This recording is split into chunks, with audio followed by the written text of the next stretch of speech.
Hey guys, welcome back to the video, and today I want to discuss the Inquisitors. They are called by many different names such as the Inquisitorius and the Imperial Inquisition, but currently in canon we know of a total of 10 different Inquisitors that served the Empire during its reign. I want to talk about who they were and their history, so let's get into it. When the Clone Wars ended, Darth Sidious formed the Galactic Empire and declared the Jedi Order its enemy. Using Jedi Master Mace Windu's attempt to have him arrested as justification, the new Emperor activated Order 66, which had been hardwired into every single one of the Republic's clone troopers by the Sith prior to the war, and instructed them to kill the Jedi. We see this briefly in the Clone Wars show regarding the inhibitor chips.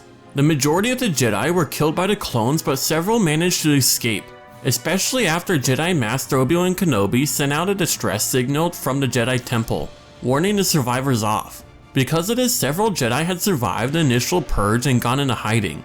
Fearing the threat the surviving Jedi posed to his rule, Emperor Palpatine created the Inquisitors to track down and eliminate the last remaining Jedi.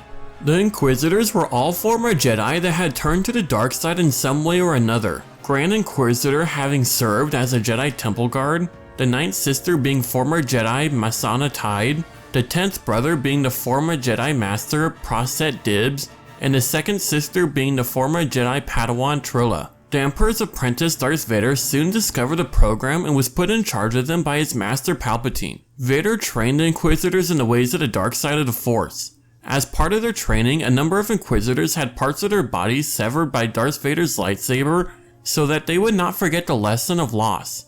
After Vader cut off 6 brothers' left lower arm, the Grand Inquisitor began questioning Vader's training techniques. Vader claimed that he was intending to have the Inquisitors to abandon their tendency of fighting defensively as former Jedi and adopt more offensive moves.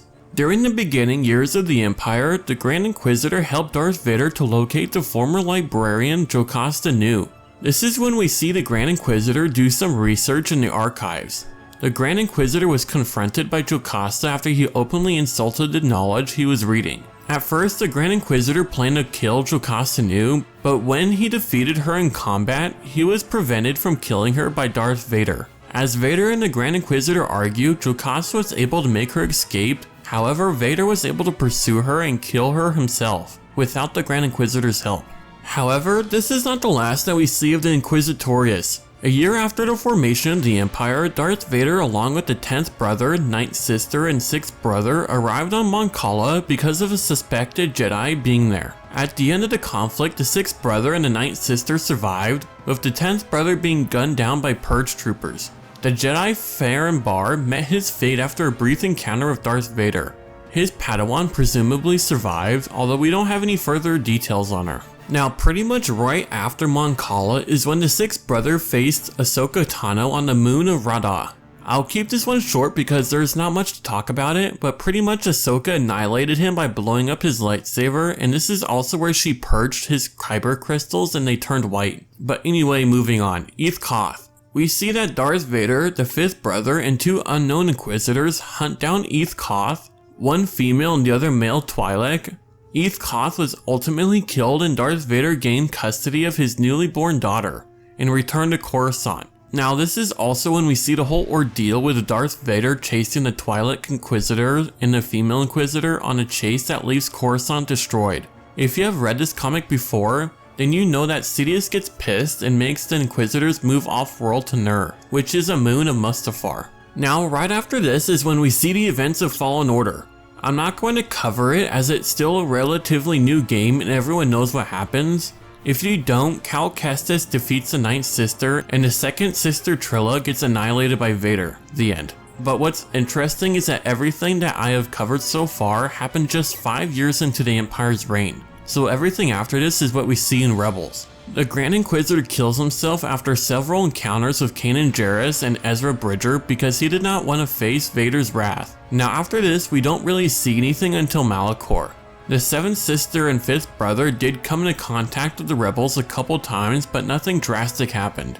But we see that with Maul, Ahsoka, and Kanan, the 5th brother, 7th sister, and 8th brother were all killed. After the fight of Malachor, nothing is mentioned of the Inquisitors after this. Probably because all the Inquisitors were dead at this point.